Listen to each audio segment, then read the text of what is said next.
Kanalımdan herkese selamlar. Bu bölümde, bu videoda Sıla bebeğin kıyafetlerini tamamlayacağım. Yeleğinin yapılışını göstereceğim. Farklı bir teknik kullandım. Çok cici bir model oldu. Ayrıca şapkasının yapımını göstereceğim. Ve ayakkabılarını anlatacağım. Kıyafetlerini de bitireceğiz. Sıla bebeğimizi tamamlamış olacağız. Yine kısa bir bilgi veriyorum arkadaşlar bebeğim hakkında. Bebeğimin boyu 30 santim. Saçları, boynu 360 derece dönebiliyor. Döner kafa çalıştım. Kollarında ve boyun kısmında tel yerleştirdim arkadaşlar. Ve çapraz sık iğne tekniğiyle bu bebeğimi yaptım. İsterseniz düz sık iğne ile de yapabilirsiniz. Bebeğimin yapılışını, her ayrıntısını videolar halinde paylaştım. Bu son videomuz. Kanalımın ana sayfasına girdiğiniz zaman Sıla bebek oynatma listesini seçtiğinizde bebeğimin bütün videolarını görebileceksiniz. Oradan kolaylıkla yapabilirsiniz. Şimdi yeleğini yaparak bu videoya başlayacağım. Kanalıma abone olup bana destek olursanız sevinirim arkadaşlar. Yorum ve beğenilerinizi de bekliyorum. Hepimize kolay gelsin. Şimdi yeleğini yapacağım. Yeleği için bu ipi kullanıyorum arkadaşlar. Kazanda kullandığım pudra rengi. Biraz koyu pudra rengi ipimi kullanıyorum. Tığ olarak yelekte 2,5 milim tığ kullanacağım. Zincir çekerek başlayacağım. Önce düğüm atıyorum buraya. 2,5 milim tığla örüyorum. Biraz daha gevşek olması için arkadaşlar, kıyafetleri yaptığınız tığdan daha kalın bir tığla yapmanız gerekir. İpim de ince olduğu için arkadaşlar. Bir de zincirimizi gevşek çekeceğiz arkadaşlar. Şimdi zincir çekerek başlayacağım. Düğüm attım. Gevşek bir zincir olacak arkadaşlar. Sıkı zincir çekerseniz etek kısmı kasar. Yani dar olur. O yüzden şöyle gevşek bir zincir çekin. Şimdi ben zincir çekeceğim. Sayısını size bebeğimi ölçerek söyleyeceğim. 51 tane zincir çektim. Bakın gevşek arkadaşlar. Çok sıkı değil. Bebeğinizin basen kısmına ölçün. Bu şekilde. Çok büyük olmayacak arkadaşlar yeleğimiz. Yani üst üste binmeyecek. Bu şekilde. Şimdi geri dönüyorum. 50 tane sık iğne yapacağım. Bakın her bir zincirin üzerine sık iğne yapıyorum.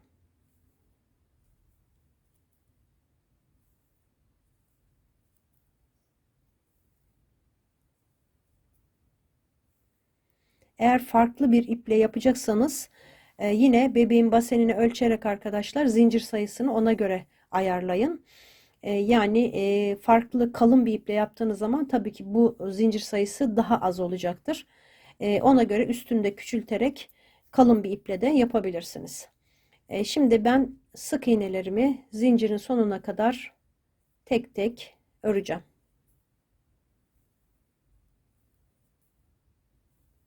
Sık iğnemi çok gevşek yapmıyorum. Normal yapıyorum. Tığımın gevşekliğinde. Ama zincirlerim gevşek. Bakın şöyle.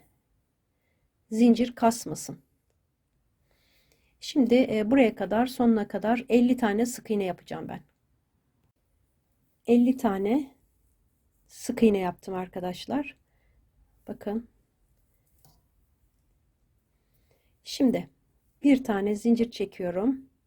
Örgümü döndürdüm. İlk boşluğa batıyorum, çekiyorum. Yanındaki boşluğa battım, çektim ve topladım.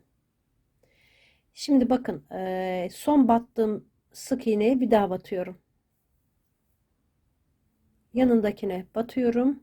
Üçünü birlikte topluyorum. Örneğimiz bu şekilde arkadaşlar. İkinci sırası. Bakın buna batmıyoruz önce.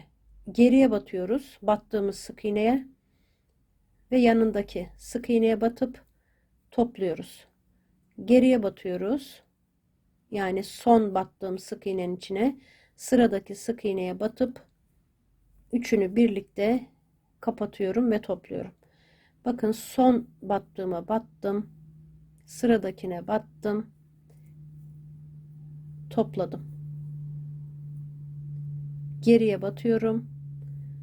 İleriye ve topluyorum. Geriye battım. İleriye battım ve topladım.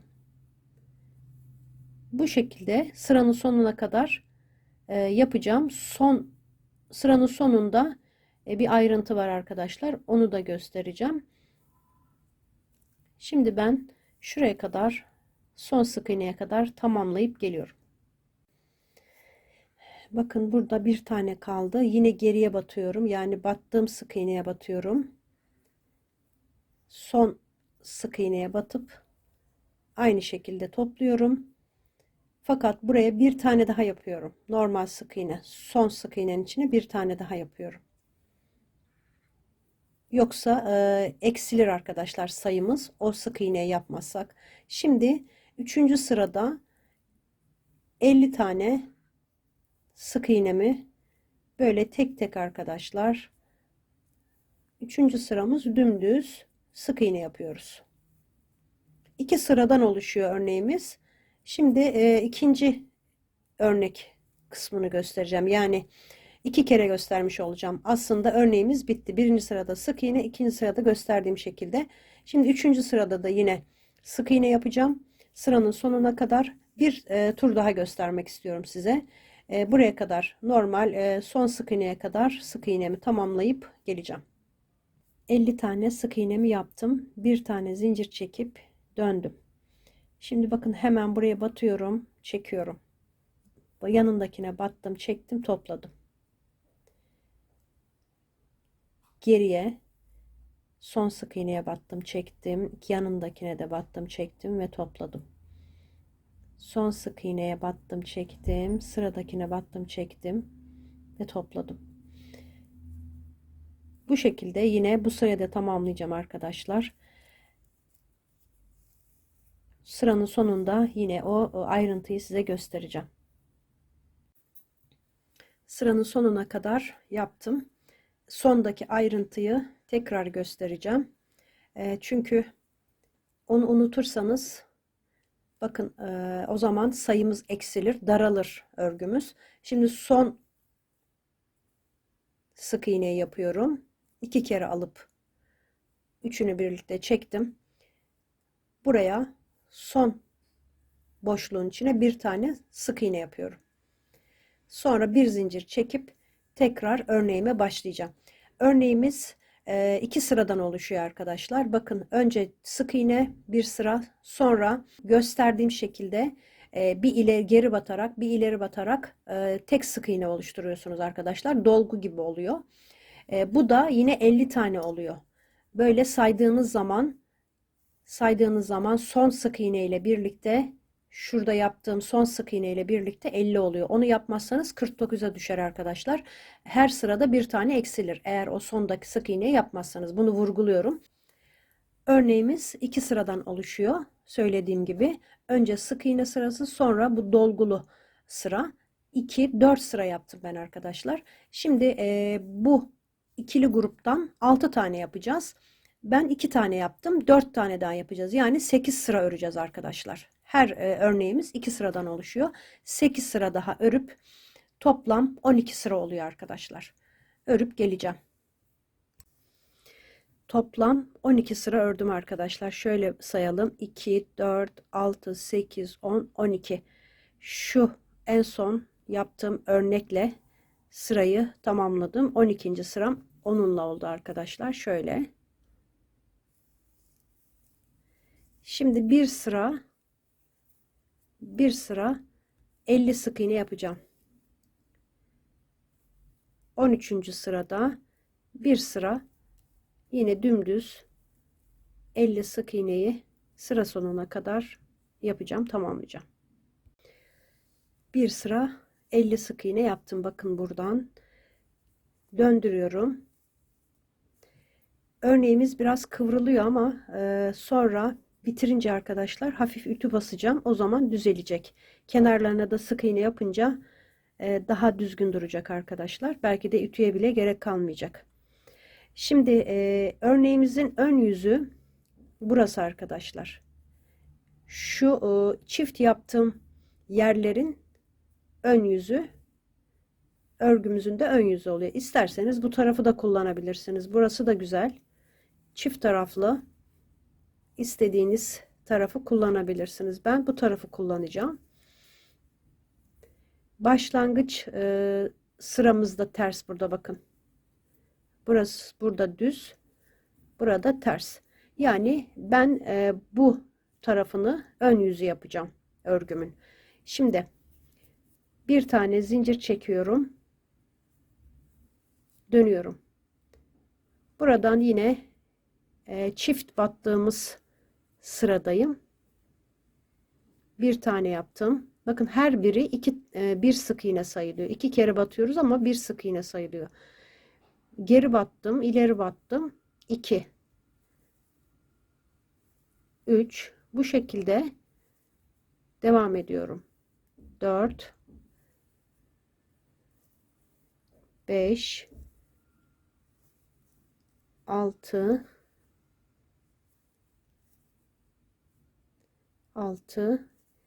7, 8, 9, 10, 11 tane sık iğne yapacağım burada. Böyle 10 tane yaptım. 11 tane yapacağım için sonuncuyu buraya aynı yere batıyorum arkadaşlar. 11 tane sık iğne bu taraftan ördüm. Şimdi ön parçayı yapıyoruz. Bir zincir çekiyorum. Döndüm. Şimdi burada düz sık iğne yaptığım yerde eksiltme yapacağım. Bir tanesini atlıyorum. 1. Buradan saymaya başlıyorum. 2, 3, 4, 5, 6, 7, 8, 9, 10 sık iğneye düştü sayımız. Bir tane burada atladığımız için 10 sık iğneye düştü. Şimdi bir zincir çekip dönüyorum. 10 sık iğneyi diğer yöntemimle öreceğim. Yine modelimiz devam ediyor arkadaşlar. Bir sıra düz, bir sıra çift battığımız sıra devam edecek. Bakın 1, 2, sayarak yaparsanız 3, daha doğru olur. Şaşırmazsınız. 4, 5, 6, 7, 8, 9 oldu bakın. Ama 10 olması gerekiyor. Bir tane buraya batıyorum. Sonunda bu örneği yaparken eğer eksiltme yapmayacaksak sonunda mutlaka aynı yere bir daha batıyoruz. Şimdi 10 tane yaptım. Bir zincir çekip döndüm. 4. sıradayım arkadaşlar. Şuraya yazdığım sayıları, sıra sayılarını takip ederseniz örmeniz daha kolay olur. Şimdi burada yine eksiltme yapacağım. Bunu atlıyorum bakın. Sıradakine batıp sık iğnelerimi yapmaya başlıyorum. 2, 3, 4, 5, 6, 7, 8, 9. Sayımız 9'a düştü. Bir zincir çekip döndüm. Bu sırada eksiltme yapmıyoruz. 9 tane sık iğne yapacağız. Tabii ki bu yöntemle. 1, 2, her sırayı göstermek istiyorum arkadaşlar size. 4, 5 6 7 8, bir tane de buraya batıyoruz. 9 tane sık iğne ördüm. 6. sıradayım. 5. sırayı ördüm. Şimdi bakın burada yine eksiltme yapacağım. Düz sık iğne yaptığım sıradayım. Bir tane atlıyorum. Yanındakine batıp buradan örmeye başlıyorum. 1 2 3 4 5 6 7 8 tane sık iğne yaptım. Bir tane eksildi. 9'du. 8'e düştü. Şimdi döndüm. Bu sırada da eksiltme yapacağım arkadaşlar. Şimdi bundan sonra birkaç sıra hem bu sırada hem de ikinci sırada eksiltme yapacağız. Yaka oyuntusunu yapacağız çünkü. Şimdi benim söylediklerimi takip ederseniz rahatlıkla örebileceksiniz. Şimdi 7. sıradayım. Burada da eksiltme yapacağım. Nasıl eksiltme yapacağım? Bunu atlıyorum. Buna batıyorum. Yanındakine battım, çektim. Bakın eksilttim. Normalde dibine batıyorduk. Devam ediyorum. 2 3 4 5 6 7 olması gerekiyor. Yani buraya bir tane daha batıyorum sonda. 7 tane oldu. Bakın böyle saydığınız zaman 2 4 6 7. Bir zincir çektim, döndüm. Şimdi bu sırada da eksilteceğim. 8. sıradayım. Bir tane atlıyorum. İkincisinden başladım. 2 3 4 5 6 sık iğnemi yaptım. Bir zincir çekip döndüm. Yine bu sırada da eksiltme yapacağım arkadaşlar. Bunu atlıyorum. Bundan başladım. 1 2 3 4 5 tane oldu. Bir zincir çektim, döndüm. 10. sıradayım. Bakın buna artık bu tarafta eksiltme yapmıyorum. Düz örüyorum. 5 sık iğne. 2 3 4 5 döndüm. Yaka kısmından bir kere daha eksilteceğim arkadaşlar. 11. sıradayım. Eksiltme yaptığım için bunu atlıyorum yine. Buna batıyorum.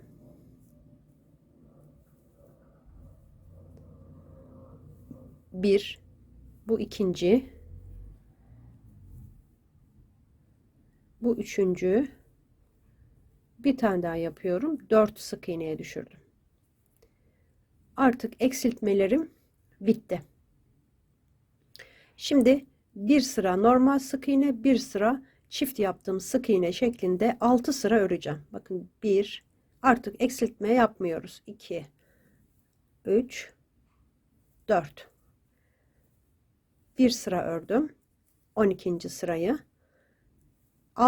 bir diye başlayayım arkadaşlar, daha iyi anlaşılır. Birinci sıramı yaptım yani eksiltmeden sonra. Şimdi ikinci sıramı yapıyorum. 2 3 4, bir tane zincir çektim, döndüm. Üçüncü sırada yine 5 tane sık iğne, 4 tane sık iğne ördüm. 4. sıradayım. Battım, çektim ve topladım. 1, arkaya batıyoruz geriye arkadaşlar, unutmayın. Ben de bazen unutabiliyorum. 2 3 4, Bir zincir çektim, döndüm. 5. sıradayım. Normal sık iğne. 2 3 4. Bir zincir çektim, döndüm. Battım, çektim, topladım. Geriye 2 3, bir tane daha yapıyorum, 4. Bir zincir çektim. İpimi burada bırakıyorum arkadaşlar. Bakın ön kısmı, yeleğimizin ön kısmı oluştu. İpimi biraz uzun bırakıyorum. Buralardan birleştirme yapacağız. Şimdi orta kısmı yapacağız. Arka kısmı. Onun için ipimi aldım. Bakın buradan 1 2 3 tane atlıyorum. Dördüncüsüne 3 tane atladım. Dördüncü sık iğneye battım. Bir tane zincir çekiyorum. Aynı yere batıp çektim. Bu sırayı yapıyoruz. Çünkü altta düz sık iğne sıramız vardı. Buradan başlıyorum. 22 tane sık iğne yapacağım. Çift sık iğne. 3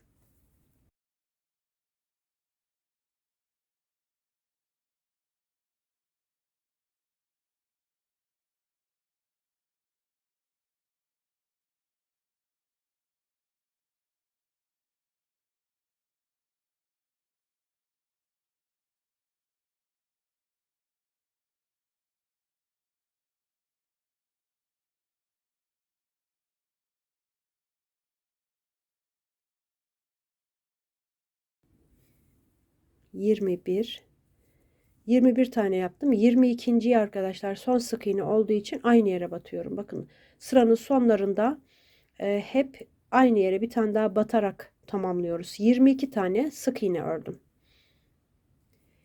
Şimdi bir tane zincir çekiyorum, döndüm. Eksiltme yapacağım. Bakın bunu atlıyorum, buna batıyorum.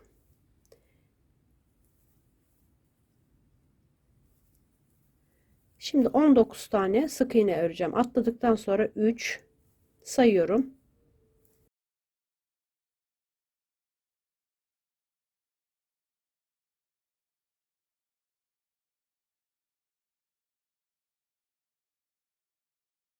18, 19. Bakın burada 2 tane sık iğne kaldı. Onu eksilteceğim. Battım, çektim, battım, çektim ve eksilttim. Şu ipi arkadaşlar yürütecektim. Alt sırada unuttum. Şimdi burada yürütebilirim. Şöyle yukarıya alıyorum.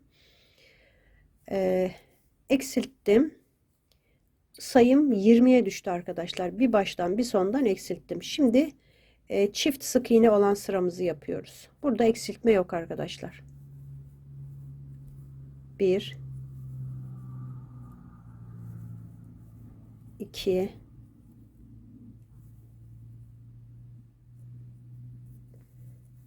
3 4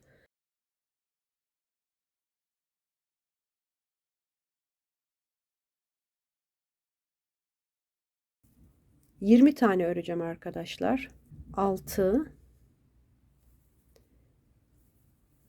7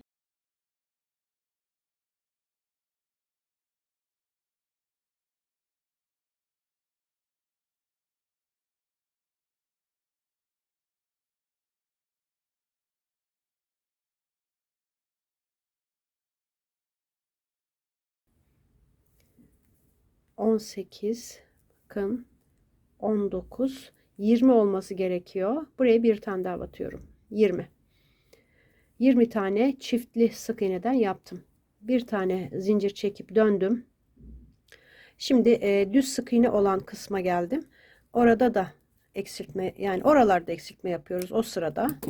Yani düz sık iğne yaptığımız sıralarda eksilteceğiz bu parçada. Şimdi bir tanesini atlıyorum. Buradan başladım. 1 2, 17 tane öreceğim.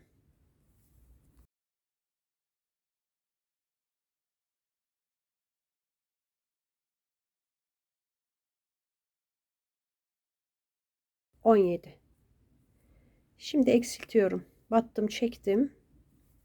Battım, çektim, eksilttim. Bir tane zincir çekip dönüyorum. Sayım 18'e düştü. Şimdi buradan başlıyorum.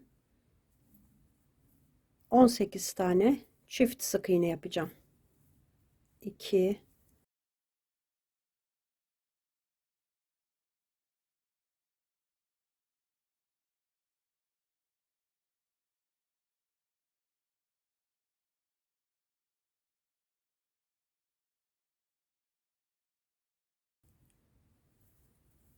16,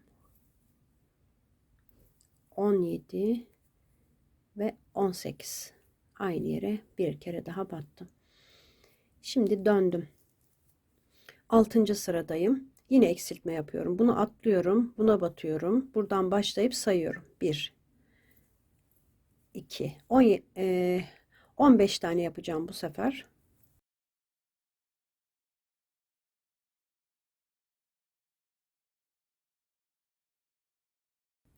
15. Son 2 sık iğnemi birlikte alarak eksiltmemi yaptım. Sayım 16 sık iğneye düştü. Bir zincir çektim. Döndüm. Yine buradan başlıyorum. 16 tane çift sık iğne yapıyorum.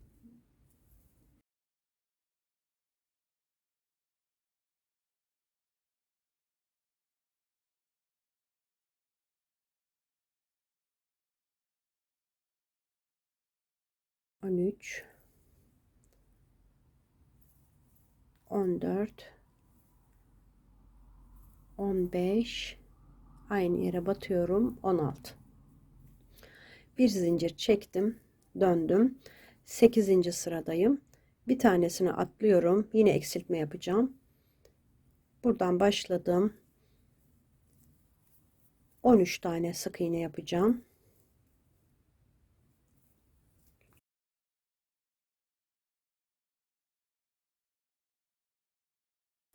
13. Kalan 2 sık iğnemi yine birlikte alarak eksiltmemi yaptım. Bir zincir çektim. Döndüm. Sayım 14 sık iğneye düştü. Şimdi arkadaşlar eksiltme yapmayacağım artık. Dümdüz öreceğim 14 sık iğneyi. Bakın çiftli öreceğim. Tekli öreceğim. Çiftli, tekli, çiftli. Çiftli ile bitireceğim. Yani 5 sıra daha öreceğim arkadaşlar. 14 sık iğneyi çiftli öreceğim, tekli öreceğim, çiftli, tekli ve çiftli. 5 sıra dümdüz eksiltme yapmadan öreceğim. 5 sıra 14 sık iğneyi ördüm arkadaşlar. Söylediğim gibi. Son sırada bu çiftli sık iğne denk geliyor. Bitirdim sıramı. Bir zincir çekip ipimi kesiyorum. Bununla bağlamayacağız arkadaşlar. Birleştirmeyeceğiz. O yüzden çok uzun kesmeye gerek yok. Arka tarafta bitti. Ön kısım, arka kısım. Bakın. Şimdi diğer önü öreceğiz. Onu da size atlamadan, yani kesmeden videoyu her sırayı anlatacağım. Şimdi buradan sayıyorum yine. 1, 2, 3 tane atladım. 4. sık iğneye batıyorum.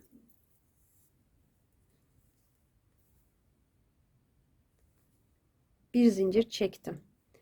Aynı yere batıyorum. Şu ipi biraz yürütelim arkadaşlar sıranın sonuna kadar. Burada çiftli sık iğne sıramız. Buralarda olduğu gibi aynı. Çiftli sık iğne yaptığım sırayla başlıyorum yine. 1,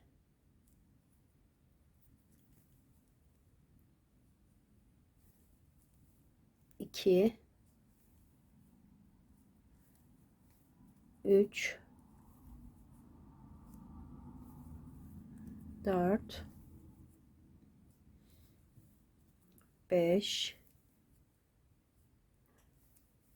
6,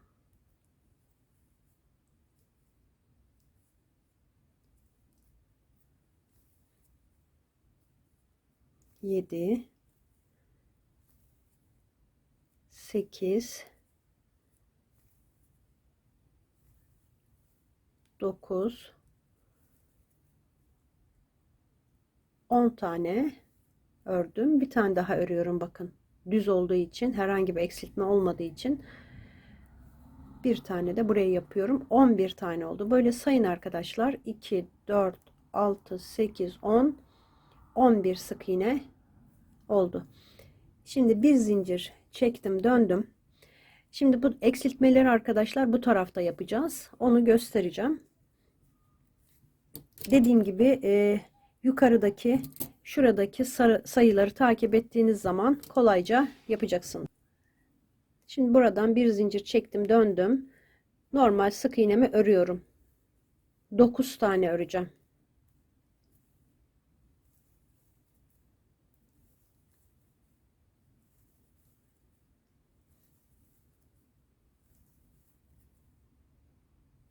Dokuz tane ördüm. Şimdi eksilteceğim. Son iki sık iğneyi birlikte aldım ve eksilttim. Sayım 10'a düştü arkadaşlar. 9'du. Bir tane de eksilttiğim sık iğne 10'a düştü. Şimdi bir zincir çekip döndüm. Çiftli sık iğnemi dümdüz 10 tane öreceğim. 1, 2, 3, 4, 5, 6, 7,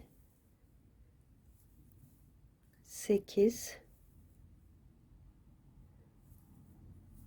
9, bir tane daha 10. Bir tane zincir çektim, döndüm. Düz sık iğne sırasında eksiltme yapacağım. 1, 2, 3, 4, 5, 6, 7, 8 tane ördüm. 2 tane sık iğnem kaldı. Onları birlikte alarak eksilttim. Sayım 8'e düştü. Pardon, 9'a düştü. 8 sık iğne ördüm. Bir de burada eksilttiğim sık iğne 9'a düştü. Bir tane zincir çekip döndüm. Şimdi 9 sık iğneyi, çiftli sık iğneyi öreceğim. 2,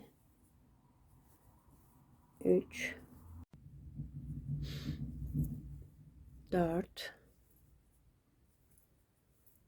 5, 6, 7,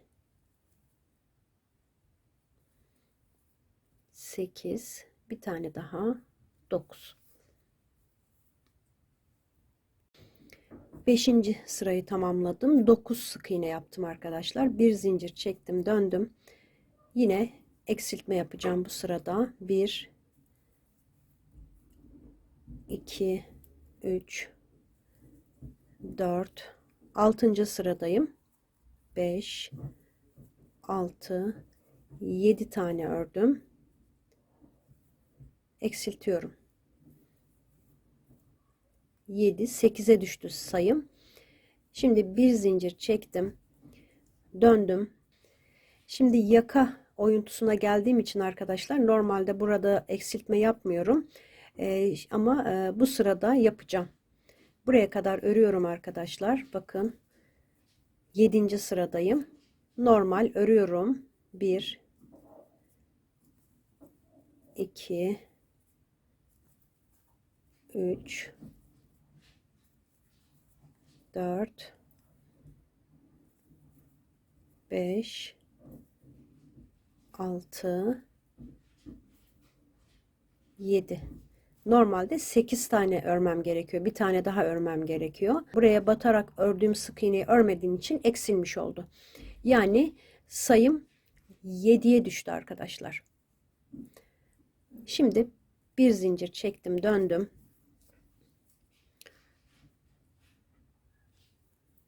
1, 8. sıradayım. 2, 3, 4, 5 tane ördüm.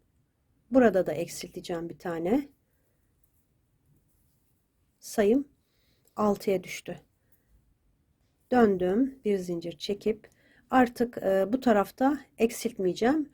Bu tarafta 2 kere daha eksilteceğim arkadaşlar. Şimdi çiftli sık iğneye sıramızdayız. Çiftli sık iğne sıramızdayız. Bir tane yaptım. 2, 3, 4, bakın 5, sayımız 6 idi. Sondaki sık iğneyi yapmayınca bir tane eksildi. Sayım 5'e düştü arkadaşlar. 9. sıra sonunda. Bir zincir çektim. Şimdi 5 sık iğneyi düz örüyorum. Normal sık iğne sıramdayım. 3, 4, 5. Bir zincir çektim, döndüm. Yine yaka kısmında bu sırada eksiltme yapacağım. Buradan başladığım çiftli sık iğnemi örüyorum. 1, 2, 3, 4. 4 tane yaptım. Buradaki sondaki sık iğne yapmayınca 5 olan sayım 4'e düştü. Şimdi bir zincir çektim, döndüm. Artık eksiltmelerim bitti. Sayım 4'e düştü. Şimdi 5 sıra öreceğim. Bakın burada normal sık iğne sıramdayım. 1, 2, 3, 4. Bir zincir çektim, döndüm. Bunu 5 sıra öreceğiz arkadaşlar. İkinci sırayı örüyorum. 1, 2, 3, bir tane daha batıyorum. 4. Üçüncü sıradayım. Normal sık iğne yapıyorum. 4 tane.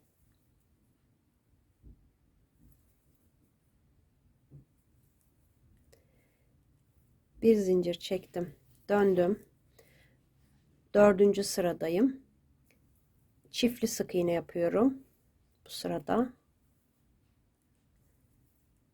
2, 3 ve 4. Bir zincir çektim, döndüm. 1, 2, 3, 4. Bir zincir çektim, döndüm. Battım, çektim, topladım. Geriye 2, 3, bir tane daha yapıyorum. 4. Bir zincir çekiyorum.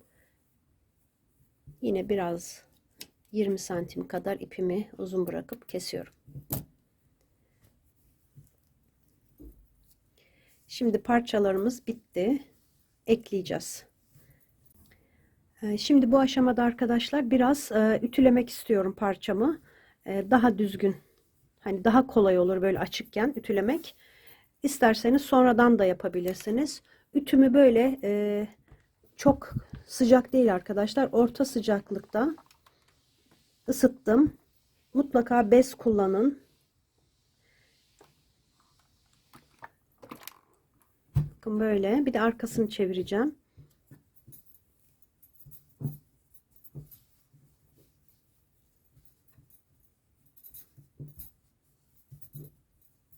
Şöyle elinizle düzelterek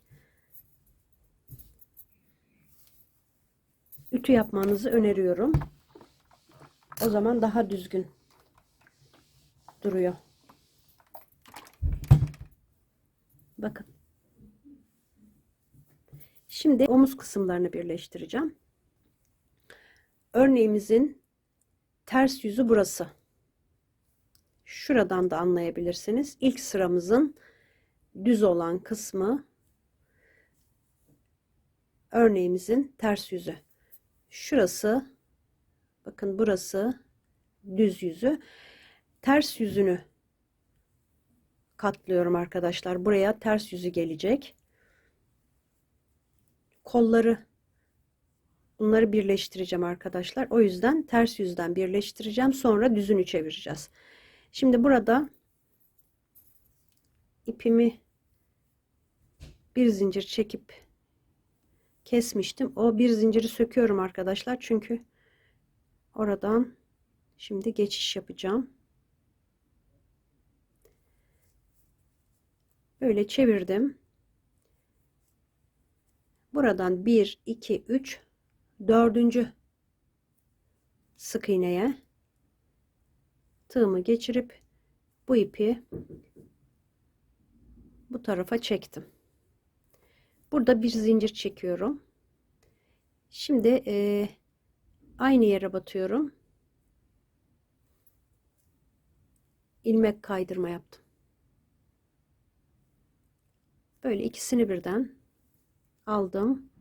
İlmek kaydırma. 3. İğneyle de dikebilirsiniz. Bir tane zincir çekiyorum. 2 tane çekiyorum arkadaşlar. İpim açılıyor. Bir zincir çekince. Bakın böyle birleştirdim. Burası ters yüzü.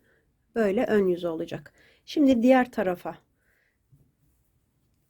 geçiyorum.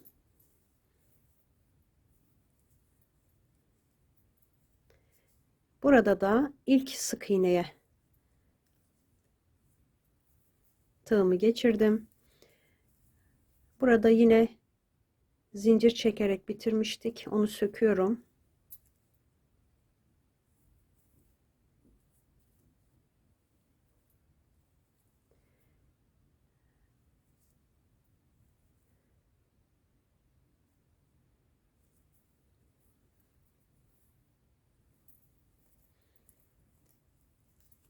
Böyle ön tarafa aldım. Bir tane zincir çekiyorum. Aynı yere batıyorum arkadaşlar. Şuraya birinci sık iğnelere ilmek kaydırma yapıyorum. Şu ipi daha sonra iğne ile gizleyeceğim.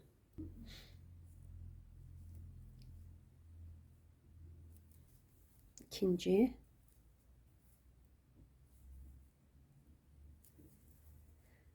üç,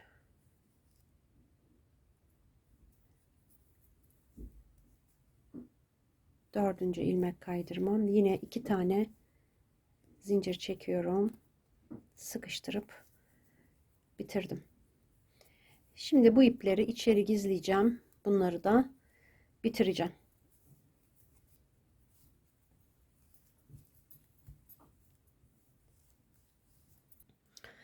Şimdi yeleğimizin şu ön kısmına, bakın şu yakanın eğiminin başladığı yerden başlıyorum. Şuradan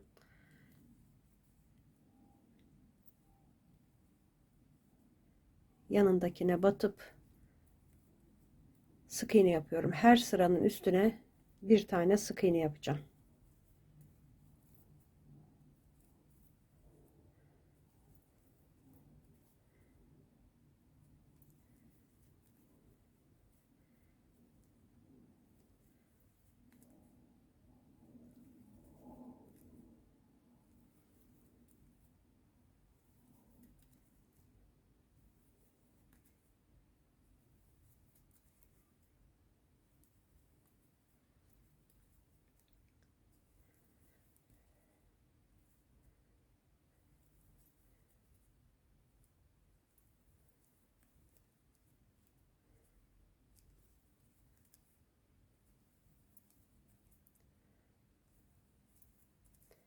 Şimdi şurada köşeye geldim.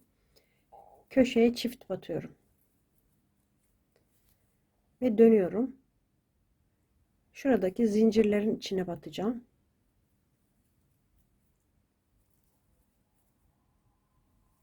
Her birine batarak böyle tamamlayacağım arkadaşlar. Köşede yine köşeye 2 tane yapacağım.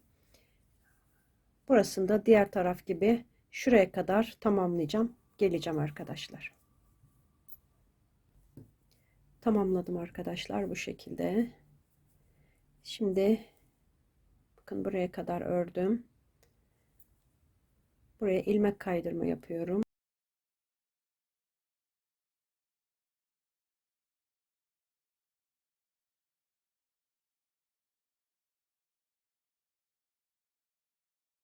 Bluzu örerken kullandığım krem rengi ipimi alıyorum.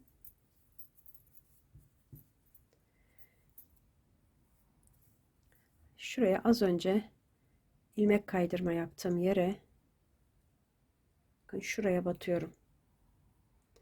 Yalnız şu şekilde öreceğiz arkadaşlar. Bakın. Son battığım yere battım. Böyle tığımı geçirdim. İlk sırayı bu şekilde yapacağım.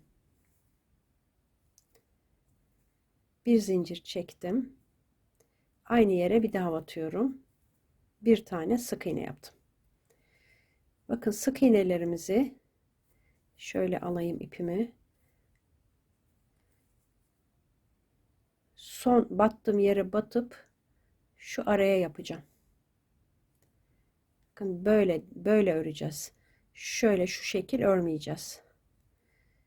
Böyle battım. Üstten batarak öreceğiz. Bir sık iğne. Şimdi buraya batıyorum. 2 sık iğne. Sıradakine battım. Bakın buranın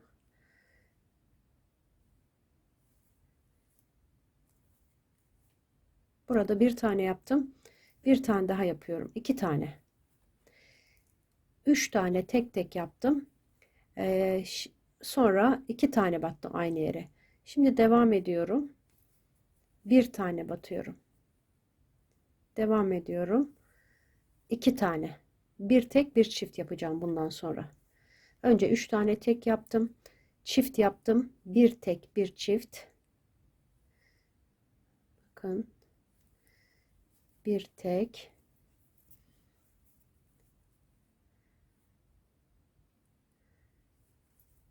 Bir çift.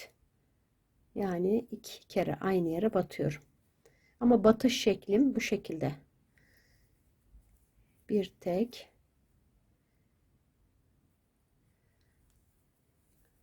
Bir çift. Devam ediyorum. Bir tek. Şimdi burada tam dikiş yeri, buraya 2 tane yapıyorum. Bir tek bir çift zaten oraya denk geldi. Sonra devam ediyorum buradan. Bir tek. Bakın. Üstten alıyoruz. Bir çift. Bir tek. Bir çift.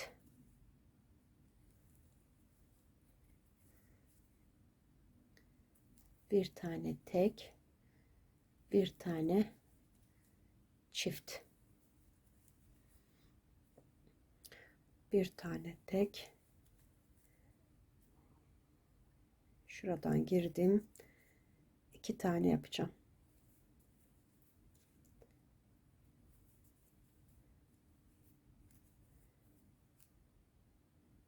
Bir tek. Yakanın diğer tarafına döndüm. Bakın. Buraya çift. Bir tane tek. Bir tane çift.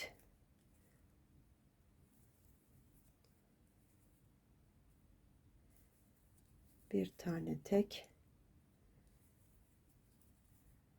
Bir tane çift. Tek yapıyorum. Çift yapıyorum. Sonra burada 3 tane arka arkaya tek yapıyorum. Bir de buraya Şimdi bir tane zincir çekip döndürdüm. Şimdi buradaki sık iğnelerin hepsine birer kere batacağız. Tek tek öreceğiz. 2 3 4, bakın her birine hiç atlamadan tek tek örerek sıranın sonuna geleceğim. Buraya kadar ördüm arkadaşlar. 43 tane sık iğne oldu. Çok fark etmiyor arkadaşlar. 42, 43, 40, yani çok sayıya takılmayın. Yalnız burada bir tek bir çift yapın ki kasma yapmasın. Şimdi burada bakın bu ipi de yürüteceğim. Yine bir zincir çektim, döndüm. Bir sıra öreceğim. Sonra bir zincir çekip döneceğim. Bir sıra daha öreceğim. Yani 2 sıra daha 43 sık iğneyi yapıp geleceğim. 2 sıra daha ördüm. Şimdi şuraya geldim arkadaşlar. Tam son sık iğneyi ördüm. Oraya bir tane çift yapıyorum. Buraya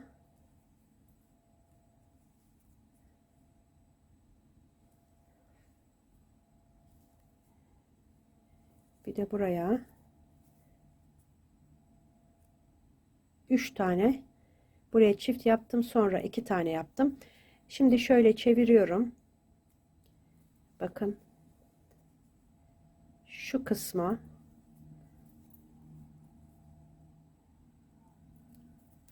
başlangıç yaptığımız yere ilmek kaydırma yapıyorum.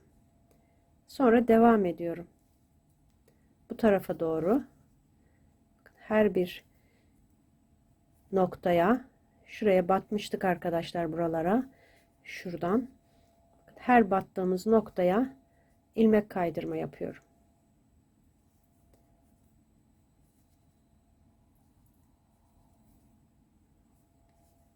Bu şekilde.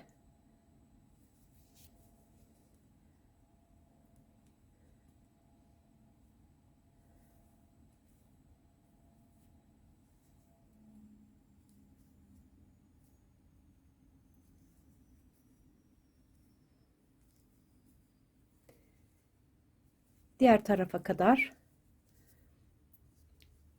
böyle buraya kadar yapacağım.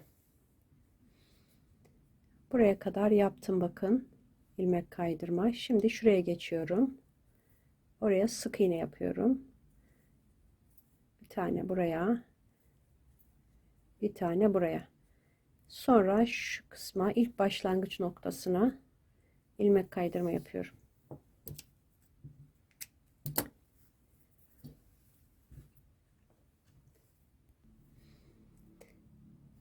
İpime iğne taktım. Şimdi şu ilk sık iğnenin halkasına geçiriyorum iğnemi. Bakın burada son sık iğnenin halkasına bu taraftan, bakın bu taraftan geçirip arkaya alıyorum. Burada bakın sanki hiç ek olmamış gibi bütünlük oluşuyor. Şimdi iğnemi buralara geçirerek ipimi gizleyeceğim.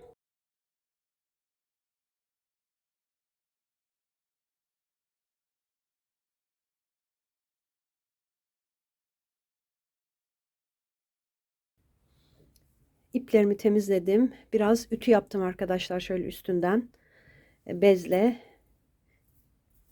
Bakın böyle.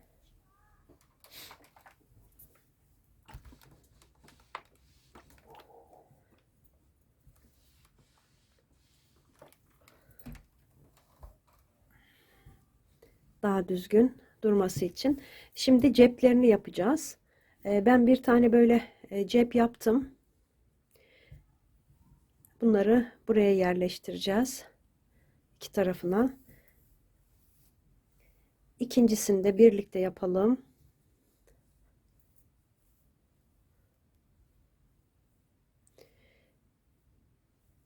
Düğüm atıyorum. 2, 3, 4, 5, 6, 7 tane zincir çektim. İkinci zincirden başlıyorum. Sık iğne yapıyorum. 6 tane. 3, 4, 5, 6. Bir tane zincir çekiyorum, döndüm. Yine aynı modelimizi uyguluyoruz. Buradan ilk sık iğneye batıp çekiyorum. Çiftli sık iğnemi yapıyorum. Geri batıyorum. Geriye batıp ileriye batıyorum. 3 oldu. 4, 5, bir tane daha 6. Bir zincir çekiyorum. 6 sık iğne yapıyorum.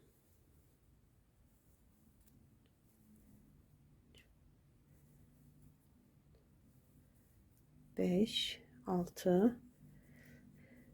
Bir zincir çekiyorum. Yine çiftli sık iğnemi yapıyorum bu sırada. 2, 3,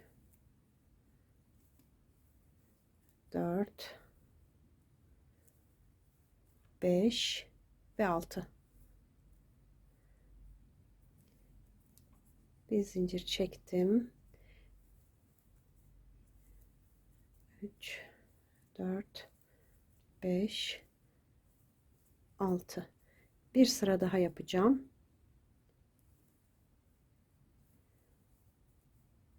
Çiftli sık iğne ile bitireceğiz. 4, 5 ve 6. Şimdi bunu bitirdikten sonra aynı yere batıyorum. Sık iğne yapıyorum. Etrafına sık iğne yapacağım. 1, 2, 3, 4. Bakın şuraya batıyorum zincire. 5, bir tane daha. 4 tek bir çift yapmış oldum. Devam ediyorum. 1, 2, 3, 4. Bakın son boşluğa çift yapıyorum. Dönüyorum bu tarafa. 1, 2, 3, 4, 5. Şuradaki sık iğneye geçiyorum. Son sıranın ilk sık iğnesine çift yaptım oraya. 1, 2, 3, 4, 5. Şimdi şuraya batıyorum arkadaşlar. İlmek kaydırma yapıyorum. Bir zincir çekip biraz dikmek için ip bırakıyorum. Cebi dikmek için. Cebimiz hazır. Onu da buraya, cepleri bu şekilde yerleştirdim. İğne taktım arkadaşlar. Hemen kısaca göstereceğim size. Bakın burada şu sık iğne, bir de 2 sıra ara verdim. Burada da böyle 2 sıra ara verdim. Şimdi şöyle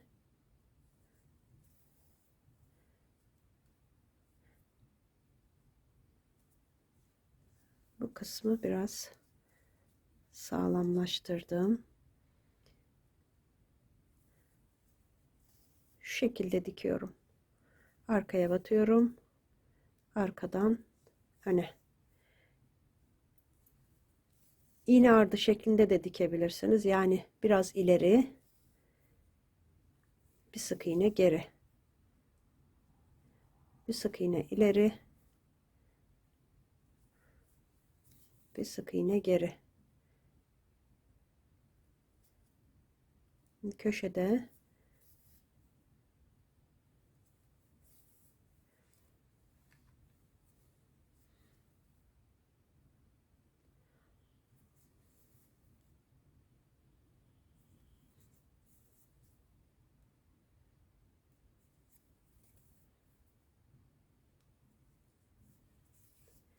böyle buraya kadar dikeceğim arkadaşlar.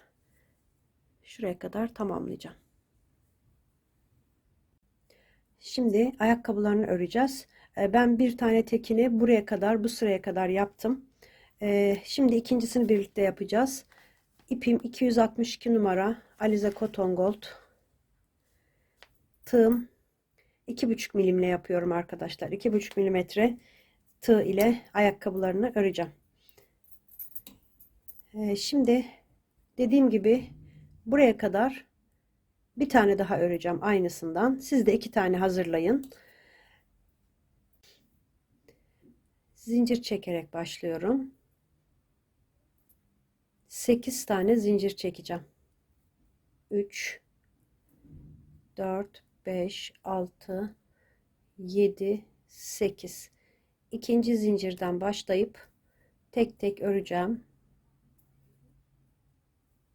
2 3 4 5 6 tane tek tek ördüm. Son zincirin içine batıyorum. Buraya 3 tane yapıyorum. Bu ipi dolandırdım. 2 3 tane aynı boşluğun içine yaptım. Şimdi bu ipi yürüteceğim. Zincirin diğer tarafına geçtim. Buradan başlıyorum. 2 3 4 5 tane tek tek ördüm. Bakın burada bir tane boşluğum kaldı. Oraya çift yapıyorum. 2 tane yapıyorum. İlmek kaydırma yapacağım. İlk sık iğnem burada. İlk sık iğnenin içine battım. İlmek kaydırdım. Bir tane zincir çektim. Birinci sıra sonunda sayım 16 sık iğne oldu. Şimdi aynı yere battım. Birleştirdiğim yere çift yapıyorum. Tek tek örüyorum. 1 2 3 4 5 tane tek tek yaptım. Şimdi sıradaki sık iğneden başlıyorum. 3 tane arka arkaya çift yapacağım. Birinci çifti yaptım. İkinci ve üçüncü. Tek tek devam ediyorum. 3 tane çift yaptım. Şimdi tek tek 5 tane yine öreceğim. 3 4 5. Sıradaki 2 sık iğneye çift yapacağım. Birinci çifti yaptım. İkinci çifti yaptım. Şimdi ilmek kaydırma ile şu ilk baştaki sık iğnenin tepesine bağlıyoruz. Bir tane zincir çektim. İkinci sıra sonunda 22 sık iğneye çıktı sayım. Şimdi aynı yere battım. Bir yanındakine çift yapıyorum. Bir tek, bir çift yaptım. Tek tek yine 5 tane sık iğnemi örüyorum. 4 5. Şimdi bir tek, bir çift, bir tek, bir çift, bir tek, bir çift. Devam ediyorum. Tek tek şimdi öreceğim. 5 tane sık iğnemi ördüm.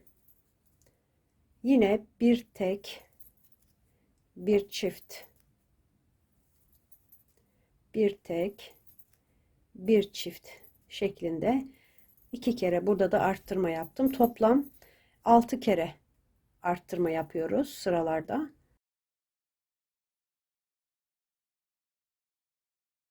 28 sık iğneye çıktı. Sayım 28 sık iğne oldu. Şimdi bir zincir çektim. Aynı yere batıyorum. 1 2 sıradakine çift. 2 tek, bir çift. Şimdi tek tek devam ediyorum. Yine 5 tane öreceğim. Tek tek ördüm 5 tane. Şimdi yine 2 tek bir çift,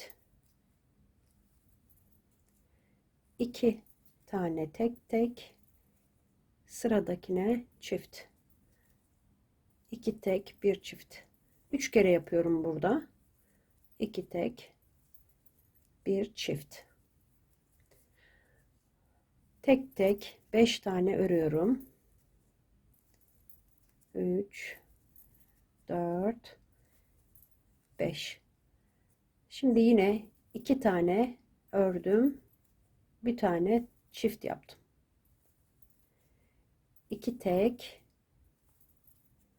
bir çift. İlmek kaydırma ile sıra başına birleştirdim. Bir zincir çektim. Sayım 34 sık iğne oldu. Şimdi bu bağlantı yaptığım yerin arka lobuna batıyorum.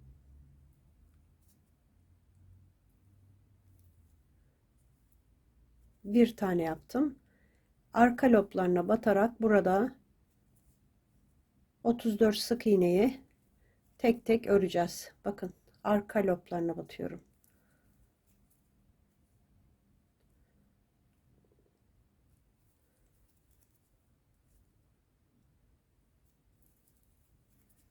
Ortasından batıp arkasından çıkıyorum. 34 sık iğnenin hepsini bu şekilde öreceğim. Ön taraftaki birer kanatları kalıyor burada. Tamamlayacağım sıramı. Tamamladım. Bakın burada ilmek kaydırma yapıyorum tekrar. 34 sık iğneyi tamamlamış oldum. Şimdi düz bir şekilde normal batarak 34 sık iğneyi 3 sıra daha öreceğim. 6, 7 ve 8. sıraları 3 sıra 34 sık iğne şeklinde yapacağım. 1 2 3 3 sıra daha ördüm 34 sık iğneyi. Şimdi ilmek kaydırma yapıyorum. Bir tane zincir çekip aynı yere batarak bu sıramı başlıyorum. 7 tane 8 tane sık iğne öreceğim. 3 4 5 6 7 8. Şimdi peş peşe 7 tane eksiltme yapacağım. Eksiltmelerimiz bu şekilde biliyorsunuz. 2 3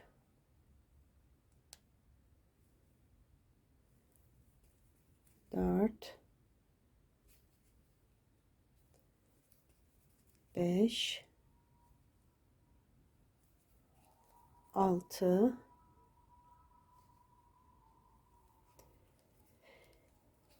7. Şimdi kalan sık iğnelerimi tek tek örüyorum. Sıra sonuna kadar 12 tane sık iğnem olması lazım. 6 7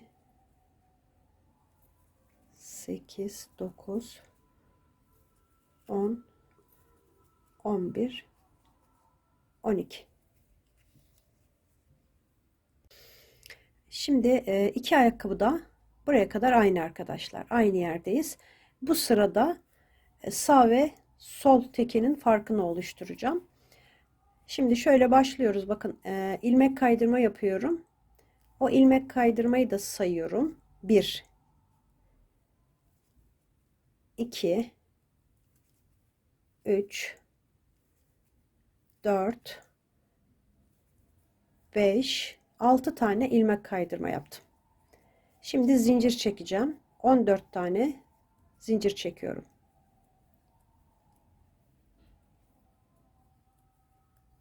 13 14. Dönüp 7. sık iğneye batacağım. 3 4 5 6 7. sık iğneye burada ilik oluşturdum. Sık iğne yapıyorum. Buradan itibaren 8 tane zincirin sonuna kadar yapıyorum.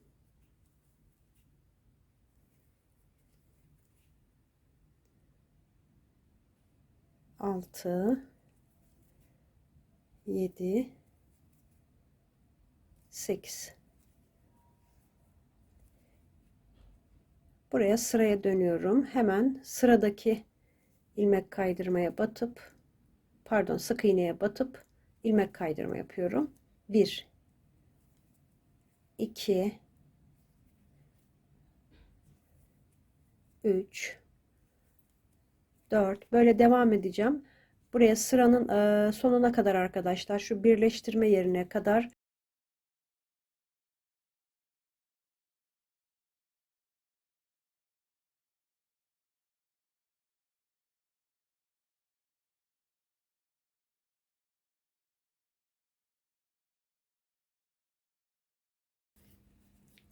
bir de buraya batıyorum arkadaşlar. 21 tane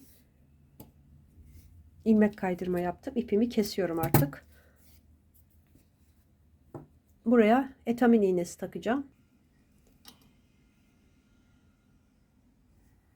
Buraya geçiriyorum. Sonra buradan son ilmek kaydırmanın ortasından girip arkaya geçirdim ipimi. Şimdi buradan ipi gizleyeceğim.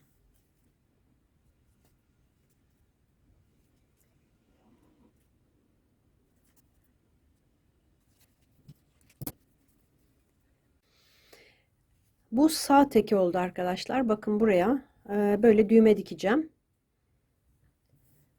Şimdi diğerinde bıraktığım yerden son sırada sağ tekini belirledik.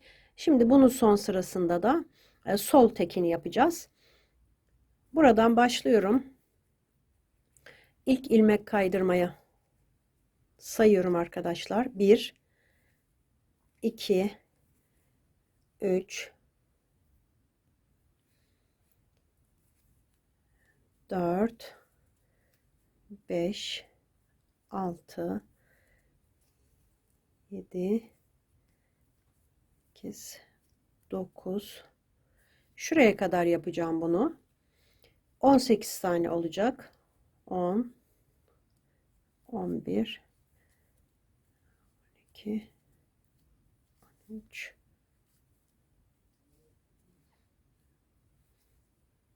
15, 16, 17, 18. Bunun bağcığı da bu tarafa doğru olacak. Şimdi 18 tane buradan ilk birleştirdiğim ilmek kaydırma ile birlikte onu da saydım. 18 tane yaptım. Şimdi burada 14 tane zincir çekeceğim.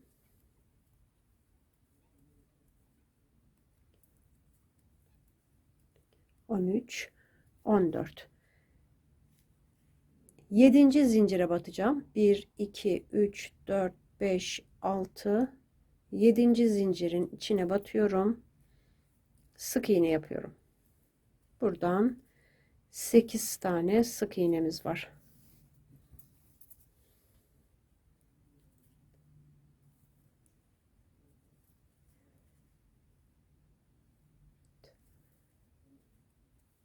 Beş, 6, 7, 8. Şimdi sıradaki sık iğneye batarak devam edeceğim. 2, 3, 4, 5, 6, 7, 8, 9 tane ilmek kaydırma yaptım. Aynı şekilde diğerinde olduğu gibi arkadaşlar buradan geçireceğim. Burada göstermiştim. Aynı şekilde ipimi gizleyeceğim. Tabanı için bakın tabanda böyle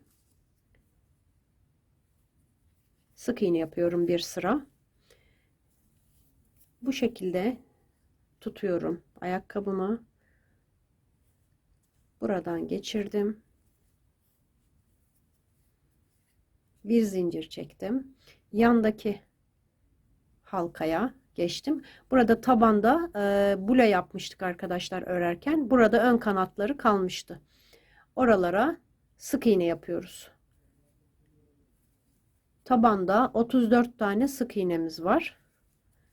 34 sık iğneyi bu şekilde dümdüz öreceğim. Böyle buraya kadar yapacağım. Şimdi burada ilk başta ipi geçirdiğim halka da var. Ona da yaptım. Yine ipimi kesip burada geçiş yapacağım. Şimdi şu sıradaki sık iğnenin içine buradan geçirdim. Sonra buraya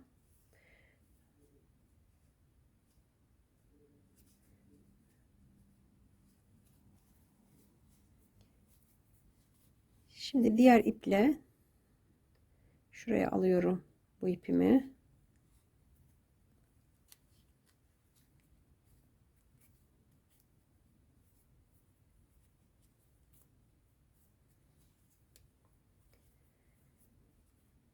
Burada ikisine düğüm atıyorum.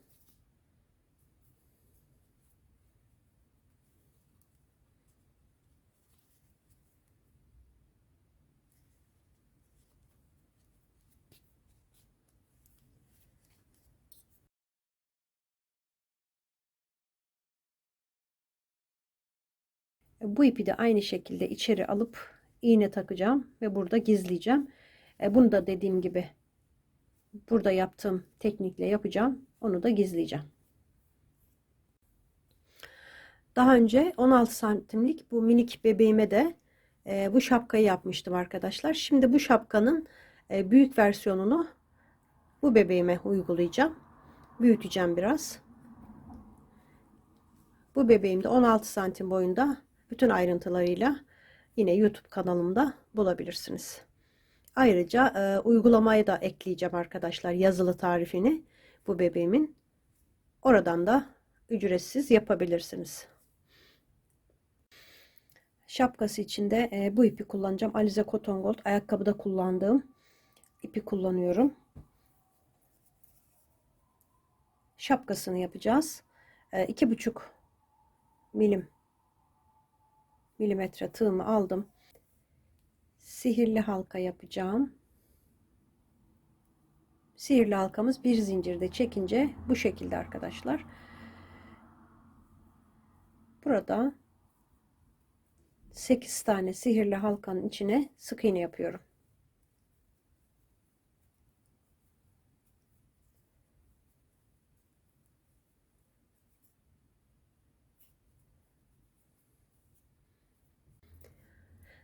Buraya işaret ipi yerleştiriyorum. İkinci sırada 8 sık iğnenin her birine çift yapacağım. 2 tane. Her bir sık iğnenin içine 2 tane yapalım. 8 kere tekrarlayacağım bunu.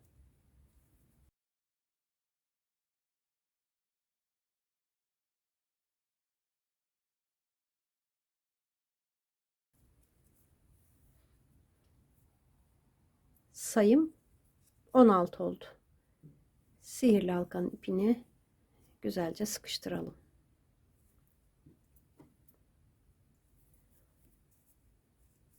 Şimdi 3. sırada bir tane tek yapıyorum. Sıradakine çift yapacağım. Bir tek bir çift. Her sırada 8 kere tekrarlıyoruz bu arttırmaları. İlk başta 8 sık iğne yaptığımız için her sırada 8 kere arttırma yapacağım. Şimdi bu sırada bir tek bir çift, bir tek bir çift şeklinde bir tek bir çifti 8 kere arttıracağım. 2 oldu. Böyle devam ediyorum arkadaşlar. Bir tek bir çift. Bu sırayı da göstereyim.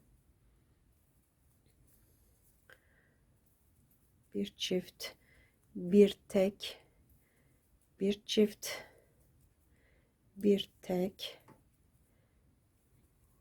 bir çift, Bir tek bir çift 7 oldu. Bir tek bir çift 8 kere bir tek bir çift yaptım. Sayım 24 sık iğne oldu. Şimdi bu sırada dördüncü sıradayım. 2 tane tek tek öreceğim. Üçüncüye çift yapacağım. 2 tek bir çift şeklinde 8 defa bunu tekrarlayacağım. 2 tek bir çifti işaretimin olduğu yere kadar. 8 kere 2 tek bir çift yaptım. İşaretimin olduğu sık iğneye kadar. Sayım 32 oldu. Şimdi bu sırada 3 tane öreceğim tek tek. Sıradakine çift yapacağım. 3 tek bir çift 8 defa, toplam 8 defa 3 tek bir çift yapıp arttırmalarımı bitireceğim. Tamamladım. Sayım 40 sık iğne oldu. Şimdi bu sırada da 4 tane öreceğim. 4 tek bir çift. Yine 8 defa 4 tek bir çift şeklinde arttırmalarımı yapacağım. Tamamladım arttırmalarımı. 4 tek bir çift 8 defa yaptım. Sayım 48 sık iğne oldu. 1 2 3 4 5 6 7 tane ördüm. Çift yapıyorum. 7 tek bir çift yapacağım bu sırada. 6 kere yapacağım. 7 tek bir çift. Bir kere yaptım. 5 kere daha 7 tek bir çift yapıp arttırmalarımı tamamlayacağım. 6 defa 7 tek bir çift yaptım. Sayım 54 sık iğneye çıktı. Şimdi bu sırada da 6 kere arttıracağım. 8 tek bir çift yapacağım. 4 5 6 7 8 tek bir çift. Yine 6 kere toplam 8 tek bir çift yapacağım. Tamamlayacağım. 8 tek bir çifti 6 kere yaptım. Sayım 60 sık iğneye çıktı. Şimdi bir sıra 60 sık iğne yapacağım. Hiçbir işlem yapmadan bir sıra 60 sık iğne yapalım. Bir sıra 60 sık iğne yaptım. Şimdi bu sırada da arttırma yapacağım. 9 tane öreceğim. 4 5 6 7 8 9 tane ördüm. Çift yapıyorum. 9 tek bir çifti yine 6 defa arttıracağız. 9 tek bir çift 5 kere daha yapacağım. 9 tek bir çift 6 kere arttırdım. Sayım 66 sık iğneye çıktı. Şimdi yine bir sıra 66 sık iğne yapacağım. Dümdüz bir sıra 66 sık iğne yapalım. Bir sıra 66 sık iğne yaptım. Şimdi bu sırada 3 tane arttırma yapacağım. 21 tane sık iğne örüp bir tane arttıracağım. Şimdi 21 tane örüyorum.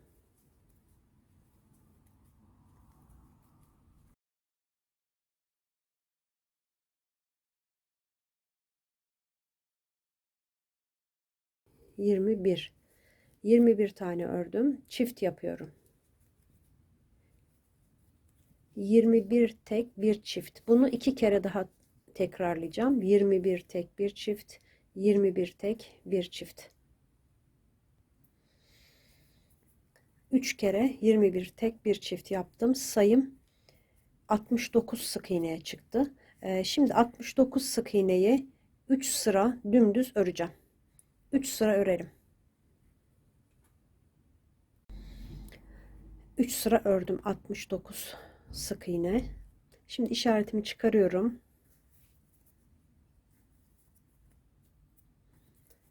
Burada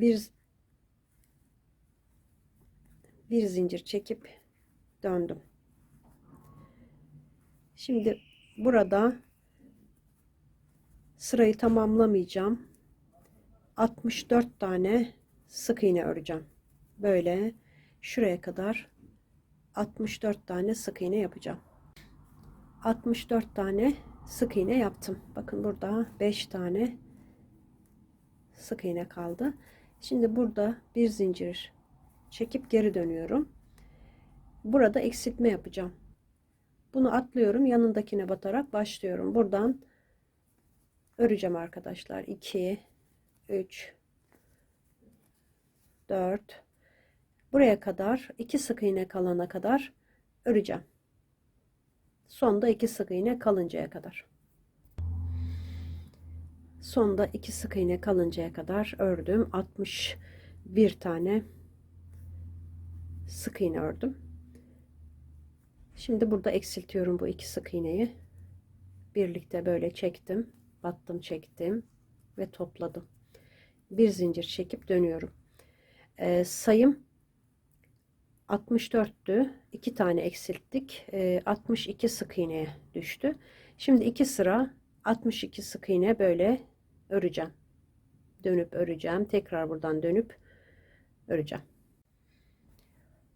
2 sıra 62 sık iğne yaptım. Burada bir tane zincir çekip ipimi kesiyorum.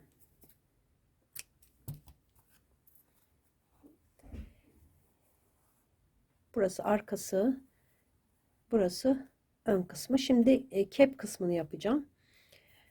Şuradan bakın, buradan sayıyorum. 2 4 6 8 10 12 14 16 18 20 22 23 tane saydım. İşaret koymuştum buraya. Oraya tığımı geçiriyorum. İpimi bu tarafa aldım. Şimdi burada bir tane zincir çekiyorum. Yandaki sık iğnenin içine geçip sık iğne yapıyorum. Buraya bağladım, bir zincir çektim, yandaki halkadan başlıyorum. 2 3 4 bu ipi yürütelim. 5 6 tane ördüm. Sıradaki sık iğnenin içine çift yapıyorum. Yanındakine bir daha çift yapıyorum. 2 tane çift yaptım. Şimdi örüyorum. 1 2 3 4 5 6 tane ördüm. Burada işaret koymuştum. Oraya yandaki sık iğneye ilmek kaydırma yapıyorum. Zincir çekmeden döneceğiz. Dönüşlerimiz zincir çekmeden olacak bu kısımda.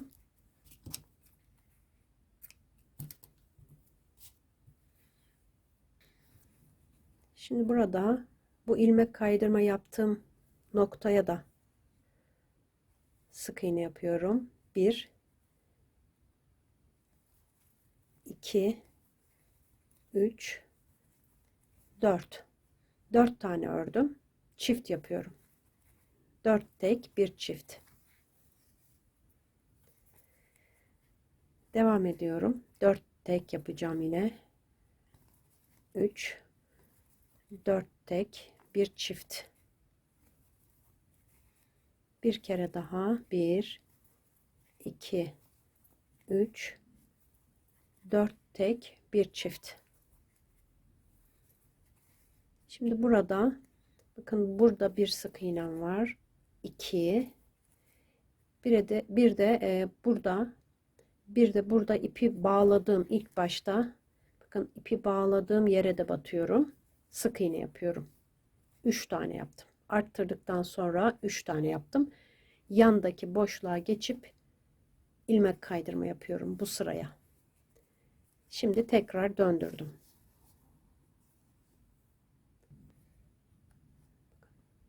Döndüm. İlmek kaydırma yaptığım yere batıyorum. Buradan başlıyorum. Bir sık iğne. 2 3, 4, 22 zincir uzun geldi. 5, 17 zincirde 6 tane çekebilirsiniz. tek tek ördüm. Çift yapıyorum. 6 tek, bir çift. Şimdi tek tek öreceğim. 1, 2, 3, 4, 5, 6, 7, 8, 9 tane sık iğne yaptım. Yine çift yapıyorum. Buradan devam ediyorum. 1, 2,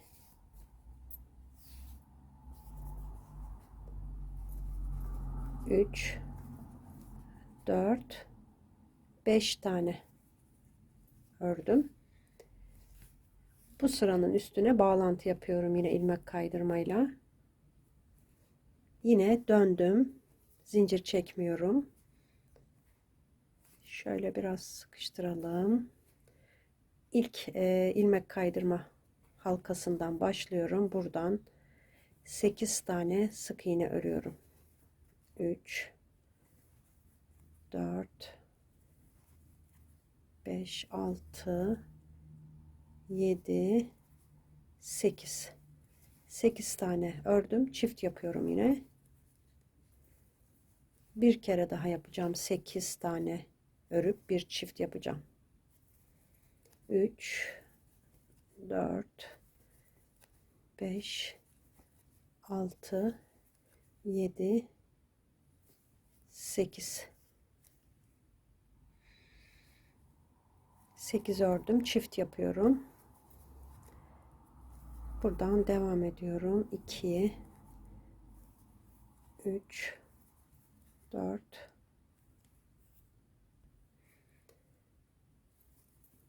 5, 6, 7. 7 tane ördüm. Buraya yine ilmek kaydırma ile bağlantı yapıyorum. Döndüm. Yine döndüm. Aynı her zaman başladığımız gibi ilmek kaydırmanın boşluğuna da battım.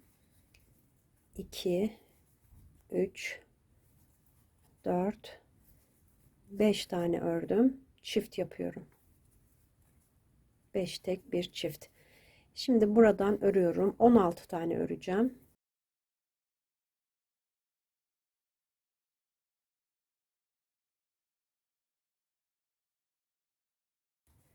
16 tane ördüm. Yine çift yapıyorum. 16 tek bir çift. 1, 2, 3, 4, 5. Yan tarafa ilmek kaydırma yapıyorum. 31 oldu arkadaşlar sayımız. Şuradaki ilmek kaydırmayı da sayıyorum. Buradan saydığımız zaman sayımız 31 bu sırada. 1, 2, 3, 4, 5 sıra yaptık. Yine dönüyorum. Bir sıra daha arttırma yapacağım. Bir tane arttıracağım arkadaşlar bu sırada. Yine başladım buradan sayıyorum. 15 tane öreceğim.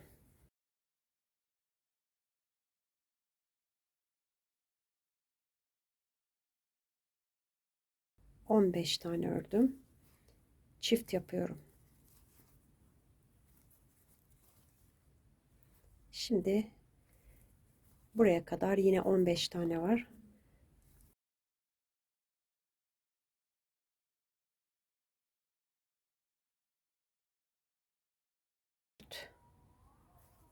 15 tane ördüm.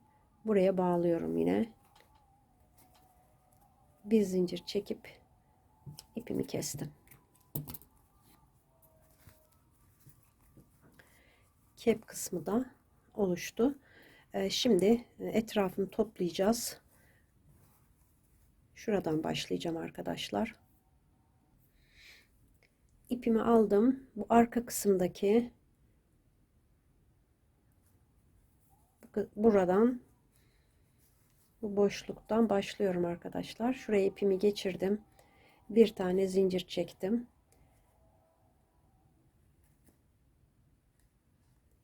Buraya batıyorum. Bu ipimizi arkadan yürütelim. 1 2 3 4 tane yaptım. 22 zincir uzun geldi. 17 zincir de çekebilirsiniz. 22 tane zincir çektim. Şimdi ikinci zincirden başlıyorum. Sık iğne yapacağım. 21 tane sık iğne buraya zincirin üstüne yapacağım. Buraya kadar tamamlayacağım.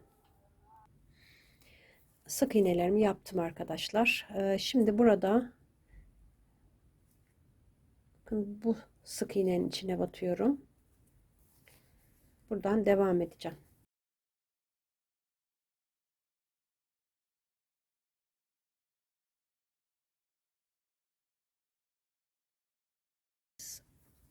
...19... Burada 20 tane sık iğnemiz var. 20. Şimdi bu şuradaki ilmek kaydırmayı atlıyorum arkadaşlar. Onu atlayacağım. Şuna yine ilmek kaydırma yapacağım. Bakın. Şuradaki ilmek kaydırmayı atlıyorum. Buraya ilmek kaydırma yaptım. Sonra devam edeceğim. 2. Şunu da gizleyebilirim arkadaşlar içine.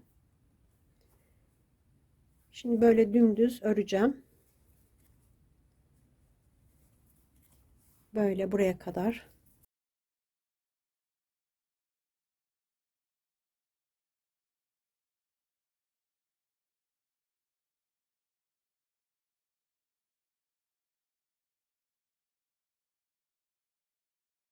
...30 tane ördüm. Şu son boşluğun içine ilmek kaydırma yapıyorum.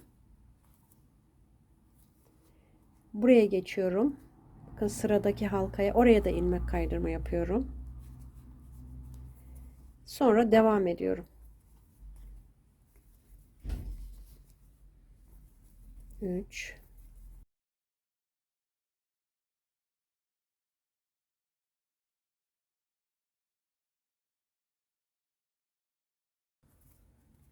20 tane sık iğne yaptım. Burada bir tane zincir çekiyorum. Bu yaptığımız kemeri de buradan böyle alıyorum arkadaşlar. Şuraya batacağım. Bunu araya alıp bakın buraya değil, yani son battığım yere değil, hemen yandakine batacağım. Bu ipi de yürüteceğim. Şimdi şöyle alıyorum. Bir zincir çektim sıkı bir şekilde. Buraya sık iğne yapıyorum. Bakın. Son battığım yere değil, buradakine yapıyorum. Sıradakine sık iğne yaptım. Devam ediyorum. Şu ipimi 2 3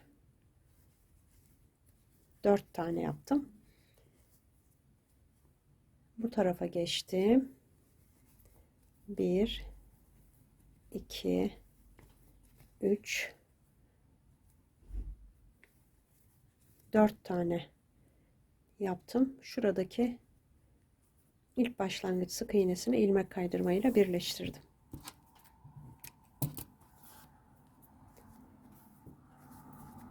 Şunu keselim.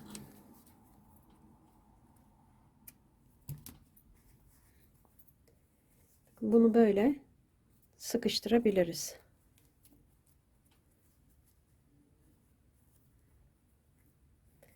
Biraz uzun bile oldu şu bant. Şimdi bu ipe iğne takacağım. İlmek kaydırmayla buraya birleştirmiştik. Diğerine iğnemi geçirdim. Buraya da geçirip arkaya alıyorum.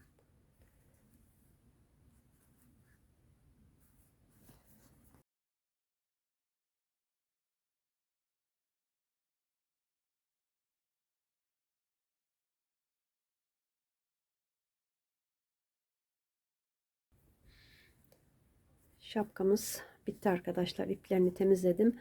Tepesine düğme dikecektim ama yine kendim yapmaya karar verdim. Biraz küçük oldu. Diğer düğmeler de uymadı.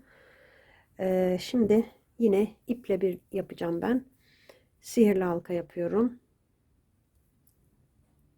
Sihirli halkanın içine 6 tane 3 4 5 6 tane sık iğne yapıp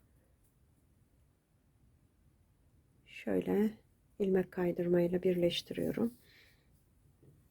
Dikmek için uzun ip bıraktım.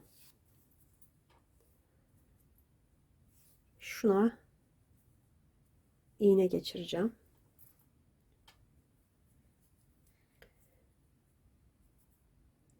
Arkadaki halkalarına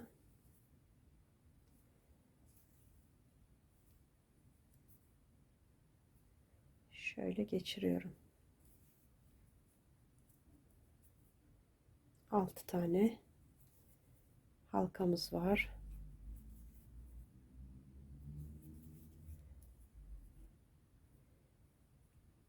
Bir tane de şuraya geçirmek istiyorum. Güzelim. Şimdi bu iple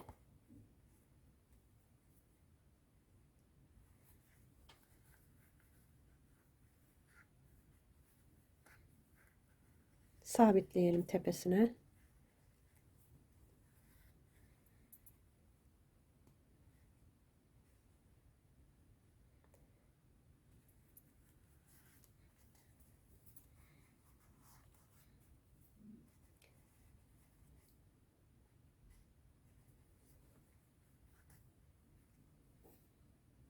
Artık bir şekilde bunu buraya tutturun arkadaşlar. Bunu da içeri alıp sihirli halka ipiyle birlikte düğümleyip bunları gizleyelim. Kıyafetlerimizi hazırladık. En son kot görüntüsü vermek için arkadaşlar şöyle pastel, toz pastel boyayla beyazla. Bakın önce ben arka tarafında deneme yaptım şöyle.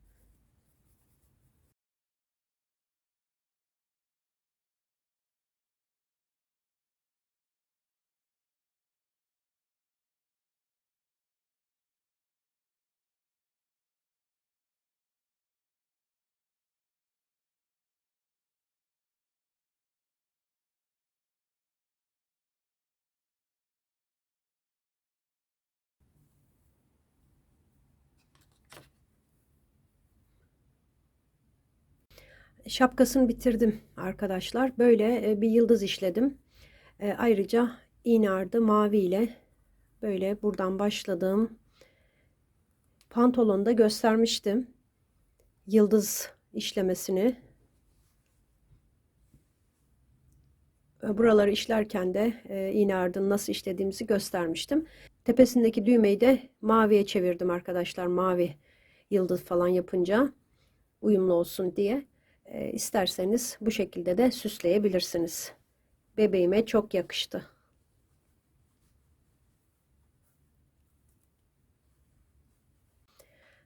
Biraz daha yüzüne renklendirme yapacağım. Kullandığım boyayı çok soruluyor. Markasını tekrar göstermek istiyorum. Faber-Castell Soft Pastel boya. İnternetten almıştım. Bunlar da fırçalarım. Bunları da toplu bir şekilde çeşit çeşit internetten almıştım arkadaşlar. Siz de oralardan alabilirsiniz. Böyle ıslak mendili örtüyorum ki kıyafetlerine bulaşmasın boyadan.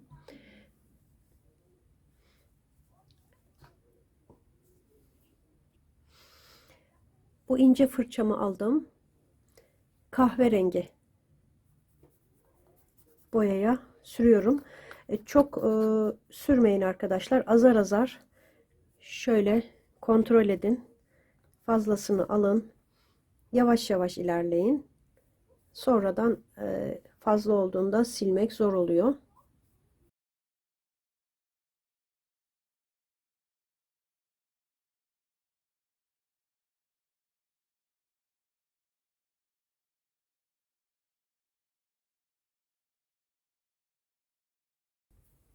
Yanaklar için böyle bir fırça.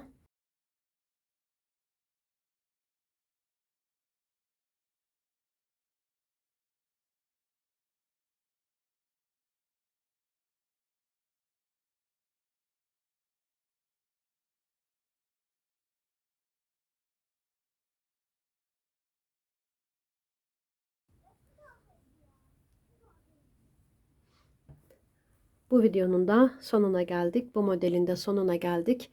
Tekrar görüşmek üzere. Hoşça kalın. Kanalıma abone olmayı da unutmayın lütfen.